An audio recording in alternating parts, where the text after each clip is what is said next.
नमस्कार दोस्तों, मैं हूं दीपक सिंह, दैनिक समाचार से।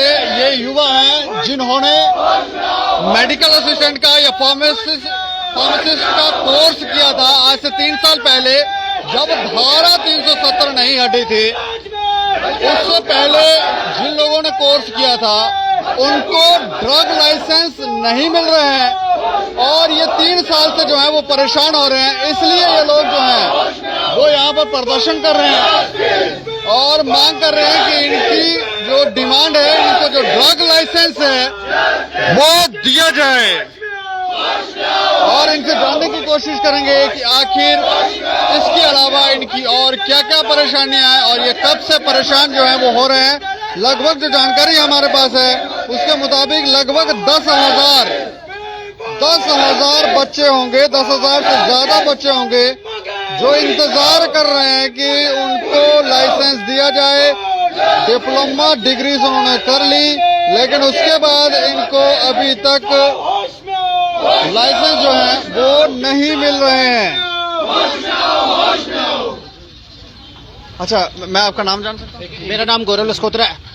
आज अच्छा, बताएं प्रदर्शन के बारे में। एक्चुअली हमारा जो आज का मोटिव है प्रोटेस्ट करने का, हमारा ड्रग लाइसेंस के लिए है, क्योंकि हमारे जम्मू कश्मीर में जो हमारा यूथ था 370 से पहले जिन्होंने मेडिकल असिस्टेंट किया होता था, उसको जम्मू फार्मेसी की ये मिलती थी, J&K फार्मेसी की रजिस्ट्रेशन मिलती थी और शॉप्स खोलने के लिए लाइसेंस भी मिलता था। लेकिन जब से इंडियन 370 एब्रोगेट हुआ और 300 Indian pharmacy act Jammu Kashmir में आया, उसमें हमारे जम्मू कश्मीर का मेडिकल असिस्टेंट यूथ जो है वो फाल ही नहीं कर रहा है।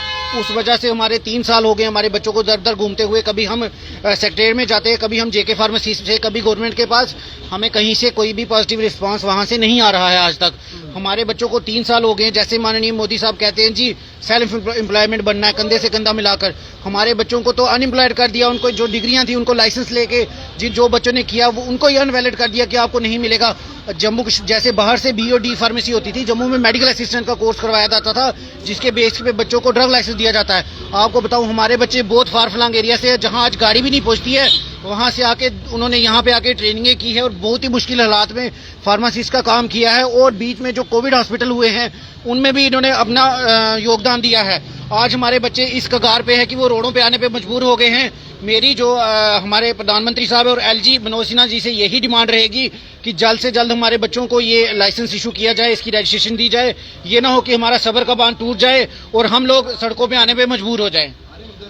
डिप्लोमा करने के बाद उसके बाद भी आपको ड्रग लाइसेंस नहीं मिल रहे हैं? जी नहीं, हमें ये कहा जाता है कि आप इंडियन फार्मेसी एक्ट में फाल ही नहीं करते हैं। देखिए, अगर आपको हम वो क्यों ऐसा क्यों कहा जा रहा है? ऐसा इसलिए कहा जा रहा है क्योंकि आर्टिकल 370 से पहले जम्मू कश्मीर में मेडिकल असिस्टेंट करवाया जाता था, उसी के बेस पे लोगों को लाइसेंस दिया जाता था और बाहर में BOD फार्मेसी करवाया जाता था। बट अब जो PCI की नई गाइडलाइन आई है उसके आधार पर हम लोग उसमें फाल नहीं करते हैं। और एक बात मैं आप सबसे कहना चाहता हूँ कि हमारे जो माननीय मनोज सिन्हा, ये राघव लंगर जी पीछे डिवकाम रह चुके हैं, हम उनसे मिलने गए, उन्होंने बहुत पॉजिटिव रिस्पांस दिया हमें। उन्होंने कहा कि अगर आपका बाकियों का हो सकता है तो उसी एक्ट के दौरान आपका भी हो सकता है, लेकिन उनकी भी ट्रांसफर कर दी गई और हमारा अभी तक कुछ काम नहीं बना।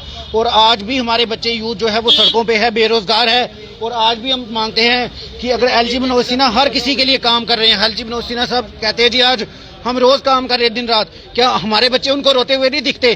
क्या हमारे जो बच्चे यूथ है जो आज बेचारे सड़कों पे है, कोई, मैं खुद अपना बताता हूँ, मुझे 3 साल हो गए प्रेशर की दवाई खाते हुए, उसी वजह से अब मेरी शुगर भी हाई पे आना शुरू हो गई है। हमें बीमारियां, टेंशन है, डिप्रेशन हो गया हम सब बच्चों को। 3 साल से हम लोगों ने ट्रेनिंगें कर करके अगर बेरोजगार बैठना था, हमको क्या जरूरत थी ट्रेनिंगें करने की? इससे अच्छा यहाँ पे लोगों को सबसे पहले एक्सपीरियंस बेस पे भी लाइसेंस मिलता था। हम लोगों ने तो 3-3 साल की ट्रेनिंगें की है, फिर हमें क्यों नहीं? हमारी यही मांग रहेगी कि हमारे साथ जल्द से जल्द जस्टिस किया जाए। आपका क्या नाम है? मेरा नाम जावेद हुसैन है। देखिए, कुछ कहना चाह रहे हैं? जी देखिए, मैं बताना चाहूंगा आपको कि जैसे गौरव जी ने बताया भी है आपको, और बार बार हम एक ही चीज को लेकर डिमांड कर रहे हैं। कोई अलग हमारी डिमांड नहीं है, अलग अलग चीजों को लेके, एक ही चीजों को लेके हम जो 3 या 4 साल से डिमांड कर रहे हैं। धारा 370 से पहले जो नियम थे वो और थे, और जैसे ही बदले तो उससे आपके सारे सबका फ्यूचर जो है वो स्पॉइल हो गया। बिल्कुल, सबका फ्यूचर स्पॉइल हो गया। और आपको मैं बताना चाहूंगा, ये लोग कह रहे हैं कि हमें जो है, आपको बताना चाहूंगा, आर्टिकल 370 से पहले मेडिकल असिस्टेंट / फार्मासिस्ट का जो कोर्स होता था, हमें रजिस्ट्रेशन रजिस्ट्रेशन ड्रग ऑफिस से मिलके हमें हमारा लाइसेंस बनता था, जिसमें हम अपनी शॉप ओपन करके खुद का रोजगार पैदा करते थे और समाज सेवा भी करते थे, साथ में रोजगार भी होता था। लेकिन जब वो धारा टूट गई, धारा टूटने के बाद इन लोगों ने कहा कि आप जो है फार्मेसी एक्ट ऑफ इंडिया में फॉलो नहीं करते। हम ठीक है उस चीज को एक्सेप्ट करते हैं अगर हम नहीं करते हैं, बट इन्होंने कुछ ना कुछ तो सोचना चाहिए था कि जिन लोगों ने उससे पहले ट्रेनिंग की है या जिन्होंने उसी दौरान की हुई है ट्रेनिंग, क्या उन बच्चों को ये क्या कहेंगे आप अपने फ्यूचर को लेके कहाँ जाएं? आप ये कोई और कोई कौन से इंस्टीट्यूट से आपने की थी ये? देखिए, आपको बताना चाहूंगा, इंस्टीट्यूशन की बात करूँ, अलग अलग कॉलेज से की हुई है, बट पहले क्या होता था कि हमें हमारी जो रजिस्ट्रेशन मिलती थी वो मिलती थी हमें फार्मेसी से। ठीक है, तो इन्होंने फार्मेसी को अब हटा के पैरामेडिकल काउंसलिंग नर्सिंग के साथ अटैच कर दिया हुआ है। नर्सिंग के साथ अटैच करके हमें जो हमें रजिस्ट्रेशन मिलती है वो हमें मिलती है सिर्फ जॉब के लिए। पहले तो इन्होंने उससे भी हमें बोला कि वो भी नहीं मिलेगी, उसके लिए भी हमने प्रदर्शन किए 2 साल, फिर जॉब के लिए हम अप्लाई करने के लिए हमें रजिस्ट्रेशन मिल गई। बट जो लाइसेंस की हमारी डिमांड है लगातार, हमारी वो डिमांड पूरी नहीं हो रही है जो कि पहले होती थी। हम कह रहे हैं कि अगर नहीं देनी है इन्होंने मत दीजिए, लेकिन 1 टाइम रिलैक्सेशन दीजिए। नहीं, मैं ये जानना चाह रहा हूँ कि जिस इंस्टीट्यूशन से आपने ये कोर्स किया वो कहाँ से रजिस्टर्ड थे इंस्टीट्यूट? वो जम्मू फार्मेसी काउंसिल से, जेएंड के पैरामेडिकल काउंसिल से जो है वो रजिस्टर्ड थे, जेके पीएमसी। अच्छा। जम्मू कश्मीर पैरामेडिकल काउंसिल से रजिस्टर्ड थे वो भी अभी ड्रग लाइसेंस देने में कामयाब नहीं हो रहे। उनसे भी जो डिग्रियां डिप्लोमे लोगों ने ली हैं तो वो भी सब फ्लॉप, कुछ नहीं मिल रहा, उसका सब फ्लॉप है। वही तो कह रहा हूँ, इसी चीज के लिए तो हम प्रदर्शन कर रहे हैं। इन्होंने तो दे दी, हमें डिग्रियां तो दे दी हाथ में, लेकिन वो डिग्रियां करने के लिए हमने जो सोचा था कि इसके बाद हमें ये बेनिफिट मिलेगा, वो बेनिफिट हमारे जो मिलने वो बंद कर दिया। पैसा खर्चा आपने? देखिए, आपको बताना चाहूंगा, ये सब लोग जो है ये फारफ्लंग एरिया से आते हैं। कोई डोडा, पुनेश, राजौरी, रामबन, फारफ्लंग एरिया से उठ के यहाँ पे, गाँव से उठ के यहाँ पे आना, और ये बहुत गरीब पोर फैमिली से जो है बिलोंग करते हैं, मिडिल क्लास फैमिली से बिलोंग करते हैं। एक को जो है यहाँ पे कुछ कॉलेज की फी देख लो, बाकी रेंट देख लो, किसी ने गवर्नमेंट से की, कुल मिला के 5, 6 या 7 लाख के बीच में जो है वो खर्चा आया हुआ है एक बच्चे का। तो आप इसके बाद ये कह रहे हैं कि आप घर बैठ जाइए। अगर ये, मैं आपको कहना चाहूंगा आपकी सादत से, आपके चैनल के माध्यम से, अगर ये लोग वाइन शॉप के लिए खुद ही, जिस चीज के लिए लोग एग्री नहीं है, लोग प्रदर्शन कर रहे हैं कि हमें वाइन शॉप की जरूरत नहीं है, लेकिन ये लोग कह रहे नहीं आप वाइन शॉप खोलो, आपको लाइसेंस दिए जाएंगे, आप गाँव तक शराब को पहुंचाओ। क्या हम लोग अगर ट्रेनिंग करके हम कह रहे हैं हमें लाइसेंस दिए जाए, तो हमें लाइसेंस नहीं मिलेंगे, उनको मिलने चाहिए। अगर इस सरकार की यही सोच है, दिल्ली के इनके ये जो बिल आ रहे हैं, आप बताइए मुझे, जो भी बिल पास हो रहा है इनका जो सेंटर से, उसके लिए हर दिन अगले दिन बिल आता है, दूसरे दिन लोग प्रदर्शन करने रोडों पे आ जाते हैं। मैं इनसे पूछना चाहता हूँ, क्या कोई बिल उन्होंने ऐसा पास किया जिसके लिए लोग कहें कि हाँ ये बिल उन्होंने ठीक पास किया? लोग समझने में कामयाब नहीं होते, बाद में समझते नहीं ये ठीक था। देखिए, जब आर्टिकल 370 को हटाया गया, हम जम्मू वालों ने, मैं भी जम्मू डिवीजन से बिलोंग करता हूँ, हमें बहुत खुशी हुई।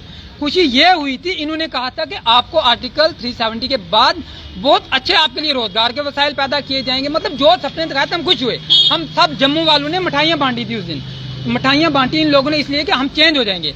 लेकिन आहिस्ता आहिस्ता उसका जो असर, जो इफेक्ट पड़े, वो आहिस्ता आहिस्ता पड़े, और अब जो है वो सब लोगों को दिख रहे हैं। अब जम्मू डिवीजन के सबसे ज्यादा जम्मू डिवीजन में प्रदर्शन हो रहे हैं, सबसे ज्यादा यूथ जो है वो जम्मू में। इन्होंने जो भी पॉलिसी है वो यूथ के खिलाफ नहीं है। अभी जो पॉलिसी अग्निपथ की है, कौन सी पॉलिसी है जो यूथ के हित में इन्होंने लाई है?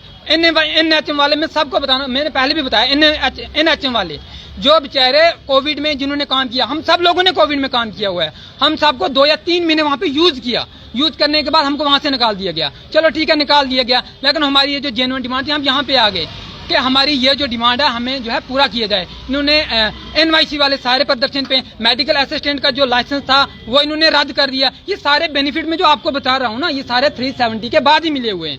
वाइन शॉप के जो लाइसेंस बन रहे हैं ना, ये 370 के बाद मिल रहे हैं, और हमारे जो लाइसेंस रद्द हुए ना, ये 370 के बाद ही रद्द हुए हैं। ये बेनिफिट जो हमें जम्मू कश्मीर के अंदर मिल रहा है। करप्शन को आप ले लो, अभी जो ऐसा ही तो आप चाह रहे हैं कि आपको लाइसेंस जो है वो दिए जाएं, रिलैक्सेशन आपको मिले। देखिए, अगर ये कह रहे हैं फार्मेसी एक्ट ऑफ इंडिया में फॉलो नहीं करते, हम इनसे एक डिमांड करें, हमें 1 टाइम रिलैक्सेशन दी जाए।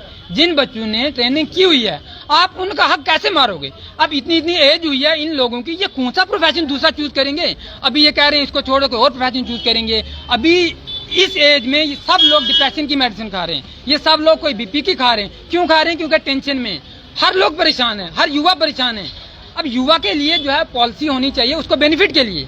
अगर आप लोगों से मैं सवाल करता हूँ, इन लोगों से मैं सवाल करता हूँ, अगर हम लोग लाइसेंस ले लेते हैं, हम लाइसेंस लेने के बाद हम क्या काम करते हैं? हम जो है शॉप ओपन करके, फर्स्ट एड करके किसी पेशेंट को बचाने में अपने अहम रोल अदा करते हैं। उसको वहां से हॉस्पिटल तक पहुंचाने में अपना अहम रोल अदा करते हैं। ये लोग उन फारफलंग एरिया से बिलोंग करते हैं जहाँ पे अभी तक डॉक्टर नहीं है, और ये लोग जो है फर्स्ट एड का काम करते हैं। क्या यही गलती की है इन लोगों ने? क्या यही इन लोगों ने, युवाओं ने यही गलती की थी कि इन्होंने ये ट्रेनिंग करके अपने फ्यूचर को ये माना था, और आज ये जो है इस पोजीशन पे आए हुए हैं कि सब लोग 1 महीने के बाद प्रदर्शन के लिए रोड में होते हैं। धूप हो, बारिश हो, कुछ भी हो, ये लोग प्रदर्शन पे होते हैं। ये बेनिफिट मिले।